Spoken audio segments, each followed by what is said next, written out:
I'm Adam. And I'm Rex. And this is Where There's a Williams, There's a Way.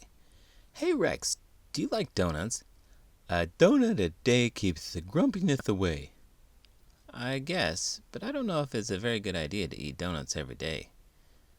All things in moderation, even donuts. I've been trying to watch what I eat, but baked goods are quite a temptation for me. It's hard for me to turn them down. Life is sweet with a donut treat. In today's book, Luann is a bear that's trying to get ready to hibernate with a plate full of donuts. But she keeps getting interrupted. Let's get started.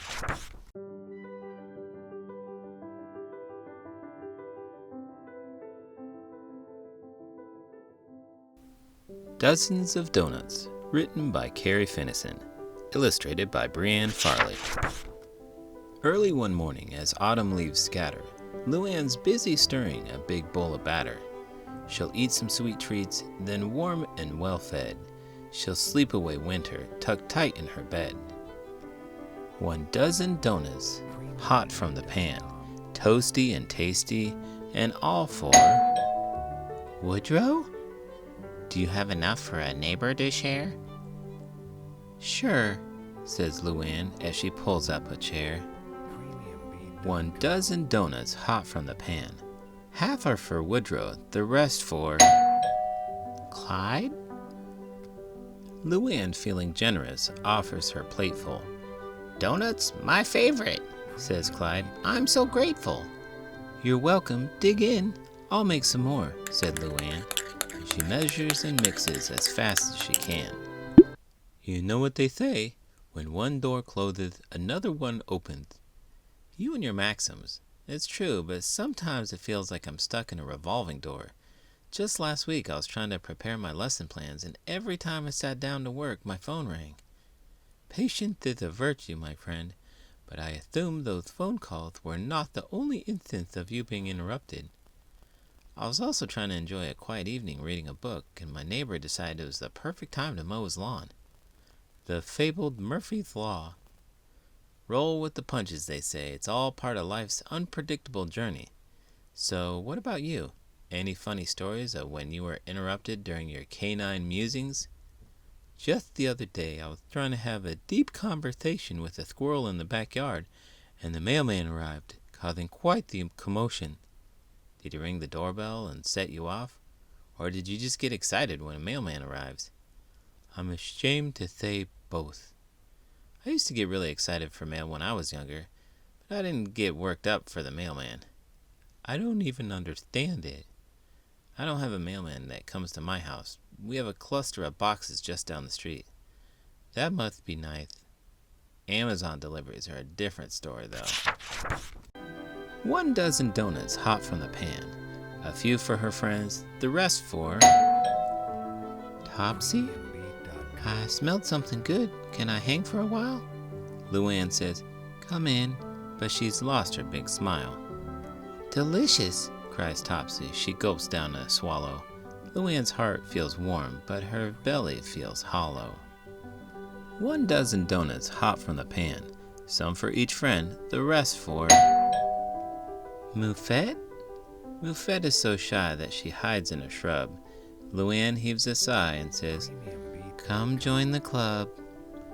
While her guests eat the donuts, Luann starts to worry. She cracks her last egg and pours milk in a hurry.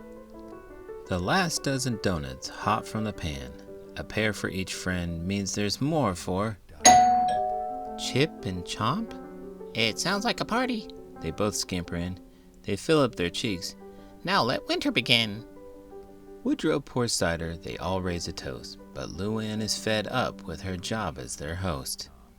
Once, I found a shiny bone in the park and decided to give it to a friend in need. Well, that sounds generous. What happened? Well, I trotted over to my buddy Spike, who'd been feeling a bit down. I dropped the bone in his paws, looked deep into his eyes, and barked, A bone shared is a joy doubled. How did Spike react? You wouldn't believe it. Spike just sniffed it, gave me a puzzled look, and said, Rex, I prefer chew toys. This bone is so last year. Poor guy. You were just trying to do something nice. I guess I'll stick to fetching tennis balls from now on. What about you, Adam? Once I organized a surprise math game for my students to help them practice. I thought it'd be a fun way to learn. And how did that go? Instead of excitement, I got groans and sighs from my students. Kids these days, always looking for shortcuts. I was really bummed because I spent a lot of time and effort to make it fun, and they didn't even want to try it. The journey of good deeds and wisdom continues.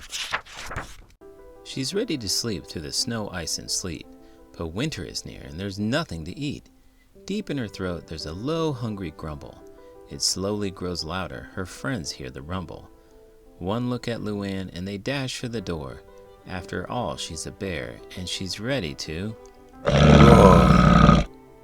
She fusses and flails and then slowly grows still. Snowflakes drift down. All is quiet until...